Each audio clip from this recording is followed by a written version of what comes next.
বসুন্ধরা গ্রুপের কর্ণধার আহমেদ আকবর সুবহান ও সায়েম সুবহান আনভির সহ স্বার্থ সংশ্লিষ্ট ব্যক্তিদের বিরুদ্ধে মানি লন্ডারিং অনুসন্ধান করার সিদ্ধান্ত নিয়েছে সিআইডি। সূত্র জানায়, বসুন্ধরা আবাসিক প্রকল্পের প্রস্তাবিত জমির কিছু অংশ রাজউকের অনুমোদন থাকলেও অধিকাংশই রাজউকের অনুমোদন ছাড়াই ক্ষমতা ও অর্থের বলে জনসাধারণের ও সরকারি সম্পত্তি যেমন খাল, নদী, খাসজমি, পতিত ভূমি, কবরস্থান, বধ্যভূমি ইত্যাদি ভরাট করে প্রকল্প বাস্তবায়ন করেছে। বসুন্ধরা রিভারভিউ এর ক্ষেত্রেও রাজউকের অনুমোদন ছাড়াই অবৈধভাবে জায়গা দখল ও ভরাটের কাজ করে জনসাধারণ তথা সমাজের বিত্তমান ব্যক্তিদের নিকট থেকে প্লট বিক্রয়ের মাধ্যমে অগ্রিম এককালীন ও কিস্তির মাধ্যমে শত শত কোটি টাকা হাতিয়ে নেওয়ার অভিযোগ রয়েছে।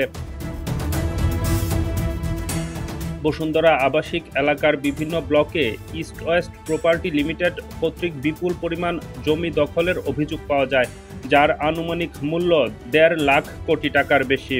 এসব জমি নিজেদের দখলে নিতে বিভিন্ন ধরনের প্রতারণা ও জালিয়াতির আশ্রয় নেয় বসুন্ধরা গ্রুপ। বসুন্ধরা আবাসিক এলাকায় সরকারের খাস, নালা, নদী সহ ৮০০ একর এবং ভাওয়ালরাজ এস্টেটের ২১৬ একর সহ মোট ১,০১৬ একর জমি বেআইনিভাবে দখল করার অভিযোগ রয়েছে বসুন্ধরা গ্রুপের বিরুদ্ধে। ডেস্ক রিপোর্ট, নতুন সময়।